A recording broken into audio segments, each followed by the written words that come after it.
আমি একজনের উপরই আসক্ত ছিলাম।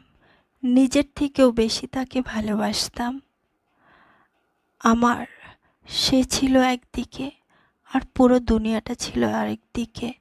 এতটাই আমি তাকে ভালোবাসতাম। হুম, আর ভালোবেসে কি পেলাম? এক মানুষে আসক্ত ছিলাম বলেই তো আজ আমার জীবনের এই অবস্থা। খুব বেশি ভালোবাসলে মানুষকে ধরে রাখা যায় না, যার প্রমাণ আমি নিজেই। সেও জানে আমার চেয়ে বেশি ভালো তাকে আর কেউ বাসবে না। আমি এমন এক নাছোড়বান্দা ছিলাম, যাকে পাওয়ার চেষ্টায় কোনো কমতি রাখিনি।